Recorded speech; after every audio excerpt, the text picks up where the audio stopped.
Si Dios puede impresionarse con alguien, está impresionado con el judío fiel. Pablo dio todas las razones por las cuales es así.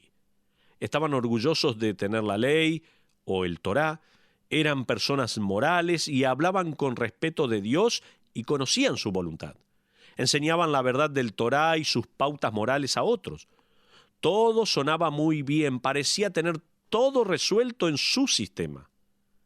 Pero Pablo, bajo la inspiración del Espíritu Santo de Dios, les quita la máscara y deja en descubierto que sus labios adoraban a Jehová, pero sus corazones estaban lejos de él. Y Pablo anticipa la respuesta de ellos que darían. El judío fiel es arrinconado. Sabía que no amaba a Dios, sabía que su corazón estaba lejos de Dios. Pablo sabía que el judío fiel iba a caer en la última defensa. Seguramente el judío estaba bien con Dios, ya que tenía la marca del pacto.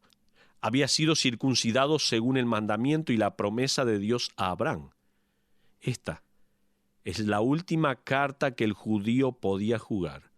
Es su última esperanza antes de ser expuesto como pecador. Es la gran hoja de higuera. Vamos a verlos juntos, por favor. 3 principios en cuanto a la insuficiencia de los rituales religiosos. Pablo va a presentar 3 principios básicos para revelar que la circuncisión solo es una hoja de higuera más. El primer principio es que los rituales religiosos no pueden reemplazar una vida justa. Tomo nota si no se lo repito. Los rituales religiosos no pueden reemplazar una vida justa. Fíjese por favor en Romanos capítulo 2. Vamos a Romanos ahora, capítulo 2, versículo 25. Nuevamente Pablo anticipa la respuesta de ellos de nosotros estamos circuncidados y dice, pues en verdad la circuncisión aprovecha si guardas la ley. Pero si eres transgresor de la ley, tu circuncisión viene a ser incircuncisión. En otras palabras, él está diciendo, los rituales religiosos de por sí, por más que sean un acto de obediencia, no cuentan como reemplazo de un vivir piadoso. Eso es lo que allí se está diciendo. Ahora, los rituales pueden tener su lugar y su valor. Pablo no está diciendo que el ritual no sirve para nada. Él simplemente está diciendo que un símbolo de obediencia no tiene valor sin una vida de obediencia. Él continúa diciendo en el versículo 26, si pues el incircunciso guardare las ordenanzas de la ley, ¿no será tenida su incircuncisión como circuncisión? Lo que él está diciendo es, el hombre que vive una vida piadosa y nunca ha sido circuncidado, está en mejores condiciones que el que fue circuncidado, pero no se esfuerza en guardar la ley. ¿Por qué se está preguntando alguien? Porque la circuncisión era una marca física en las personas dedicadas a Dios y a su palabra. Representaba un corazón de amor por Dios y una vida de santidad. Pero, ¿qué era mejor? ¿Tener la marca y no amar a Dios y ser obediente? ¿O no tener la marca y amar a Dios? La respuesta es obvia.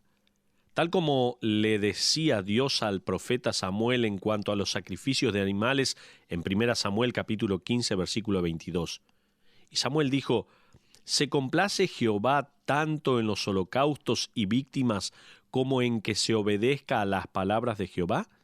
Ciertamente el obedecer es mejor que los sacrificios, dice 1 Samuel capítulo 15, versículo 22. Nunca fue la intención de Dios que la fe se depositara en una marca física, nunca fue su intención, sino que ésta fuera depositada en Dios, en Él mismo. La gente comenzó a creer que la marca era suficiente, inclusive sin tener una relación con Dios. Imagínese Si yo me pongo un clavel blanco en mi saco y le digo, este es el símbolo de mi pacto de amar a mi familia. Voy a ponerme esta flor como símbolo de mi compromiso de amar a mis hijos y a mi esposa. Y cada vez que usted me ve este clavel en mi saco y piensa, este hombre sí que está comprometido con su familia.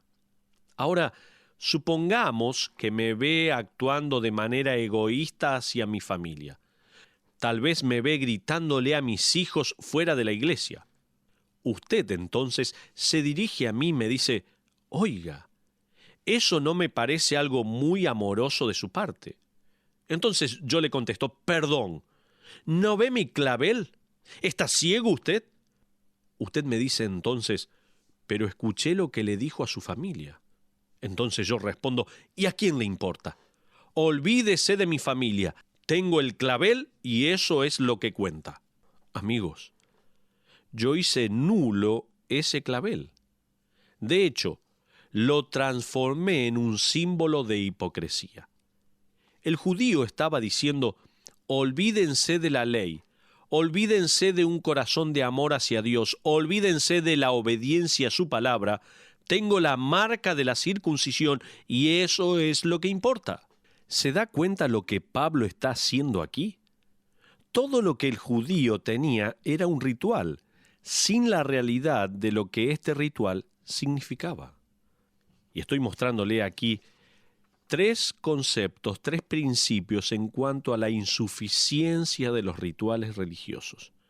Tal vez tenemos muchos de nuestros oyentes que están envueltos en rituales religiosos. El primer principio era que los rituales religiosos no pueden reemplazar una vida justa. Los judíos tenían la circuncisión y pensaban que eso era suficiente. El segundo principio, confiar en la actividad externa no va a protegerlo de las cuentas que tiene que rendir delante de Dios. Pablo continúa en Romanos capítulo 2, versículo 27, escribiendo lo siguiente: y el que físicamente es incircunciso, pero guarda perfectamente la ley, te condenará a ti, que con la letra de la ley y con la circuncisión eres transgresor de la ley. Hasta ahí la porción de la palabra. Los rabinos enseñaban en la época de Pablo que ningún hombre circuncidado vería el infierno. Un escrito judío decía, la circuncisión salva del infierno. Hasta en el Misdra decía que Dios le juró a Abraham que ninguno que haya sido circuncidado iría al infierno. Hasta ese punto habían llegado. El judío se sentía seguro, al igual que el religioso de la actualidad, que se siente seguro con su bautismo, o tal vez labores en la iglesia, o su reputación moral. ¿Se imagina que a un judío se le diga, como dice en el versículo 27, que sería juzgado por un gentil? Si podían ser juzgados por un gentil, ¿qué esperanza tendrían ante el trono de Dios? Ninguna. Este pensamiento debe haber estremecido sus mentes y literalmente sacudido su seguridad y sentimiento de seguridad. Pero ahora, el tercer principio es que las raíces religiosas no garantizan la aprobación divina. Se lo repito. Las raíces religiosas no garantizan la aprobación de Dios. Continuemos, por favor, con Romanos capítulo 2, versículos 28 al 29a. Dice la Biblia, pues no es judío el que lo es exteriormente, ni es la circuncisión la que se hace exteriormente en la carne, sino que es judío el que lo es en su interior. Hasta ahí la lectura. Aquí tenemos otra verdad impactante. El ser judío era más que nada una marca física, implicaba ser descendiente de Abraham, era una cuestión del corazón. La religión siempre enfatiza la obra de las manos. El cristianismo enfatiza la condición del corazón. La religión siempre se enfoca en lo que podemos hacer. La aprobación con Dios se enfoca en el por qué lo hacemos. ¿Usted ora? ¿Por qué? ¿Da dinero a la iglesia? ¿Por qué lo hace? ¿Hace ayuno? ¿Por qué? ¿Vive una vida moral? ¿Por qué? La religión nunca pregunta por qué uno hace lo que hace, pero Dios sí. El profeta Samuel escribió lo siguiente en el capítulo 16, versículo 7b: porque Jehová no mira lo que mira el hombre, pues el hombre mira lo que está delante de sus ojos, pero Jehová mira el corazón. La religión está muy ocupada haciendo delantales de hojas de higuera. Dios está obrando en los corazones. Pero déjeme concluir con una aplicación. ¿Cómo nos despojamos de las hojas de higuera? ¿Cómo nos podemos despojar de estas hojas de higuera? Permítame sugerirle 3 maneras. En primer lugar, se debe reconocer la ineficacia de las hojas de higuera. ¿Escuchó? Se debe reconocer la ineficacia de las hojas de higuera. Para Adán y Eva, sus vestimentas de hojas de higuera fueron una buena idea. Probablemente pensaron y se dijeron el uno al otro: ya está, con esto solucionamos el problema de la vergüenza. Pero no fue así. No podía ser así. Todo lo que les quedó de su clase de costura fue culpa, fue vergüenza, fue más incertidumbre. Las hojas de higuera no pueden cubrir el pecado.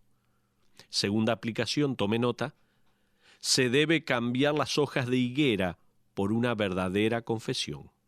Hace poco en el periódico vi otra ilustración de la falsa religión. Se trata de un artículo sobre una iglesia de Los Ángeles.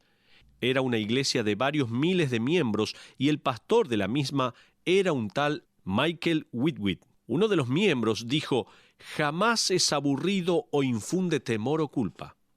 El periodista resaltaba que, en un tiempo en el cual muchos dicen ser espirituales y se alejan de la autoridad y texto, Ágape parece satisfacer el anhelo de muchos por hacer conexiones y celebrar sin tener que temer a demandas teológicas o doctrinas en fe o en práctica.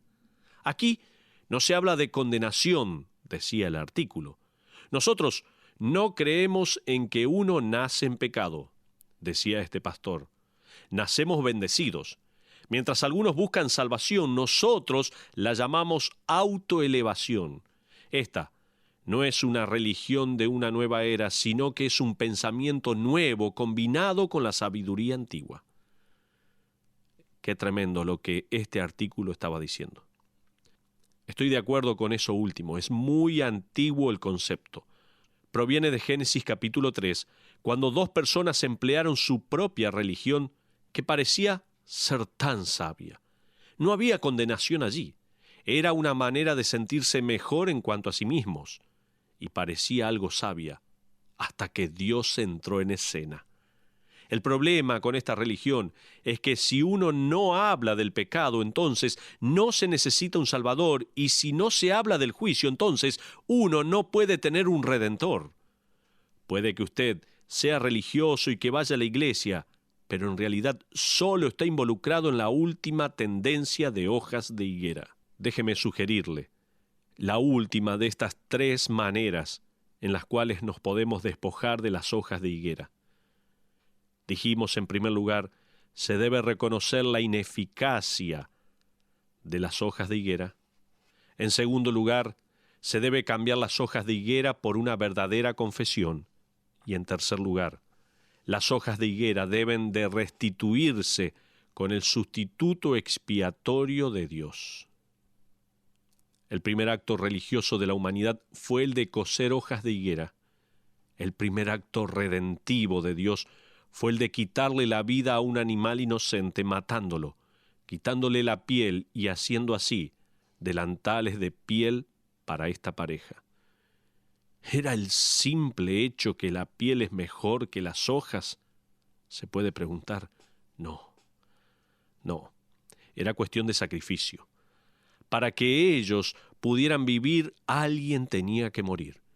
Para que usted sea perdonado, alguien tiene que expiar sus pecados. Alguien tiene que morir para pagar el precio por el pecado y que usted quede libre absolutamente. Y en las primeras páginas de Génesis tenemos el cuadro del futuro sacrificio de Cristo que moriría por los pecados del mundo. En el libro de Hebreos, un libro del Nuevo Testamento escrito especialmente a judíos, el escritor dice lo siguiente en el capítulo 10, versículos 10 al 12. Escuche bien. En esa voluntad somos santificados mediante la ofrenda del cuerpo de Jesucristo hecha una vez para siempre. Y ciertamente todo sacerdote está día tras día ministrando y ofreciendo muchas veces los mismos sacrificios que nunca pueden quitar los pecados. Pero Cristo, habiendo ofrecido una vez para siempre un solo sacrificio por los pecados, se ha sentado a la diestra de Dios. Ahora leo el versículo 14. Porque con una sola ofrenda hizo perfectos para siempre a los santificados. Pasemos ahora a los versículos 16 y 17. Dice así la Biblia: este es el pacto que haré con ellos después de aquellos días, dice el Señor. Pondré mis leyes en sus corazones y en sus mentes las escribiré. Añade, y nunca más me acordaré de sus pecados y transgresiones. Las hojas de higuera no pueden lograr eso. El sacrificio expiatorio de Cristo por usted y por mí sí puede hacerlo. Así que si usted aún no lo ha hecho, lo animo a que deje de lado la última moda en hojas de higuera. Arrepiéntase y pida a Cristo que lo salve. Dele su corazón al Señor. ¿Por qué no ora en este momento y le pide perdón a Dios? Usted necesita apropiarse del sacrificio maravilloso de Cristo allí en la cruz del Calvario. ¿Cómo lo puede hacer? Ore a Dios en este momento. Dígale: Señor, te pido perdón por mis pecados. Tu palabra me ha examinado y ha sacado de mí todo aquello que quería cubrir mi pecado, y hoy lo confieso delante de ti. Te pido perdón, me arrepiento de mis pecados y te acepto como mi único y suficiente Salvador. En el nombre de Jesús. Amén.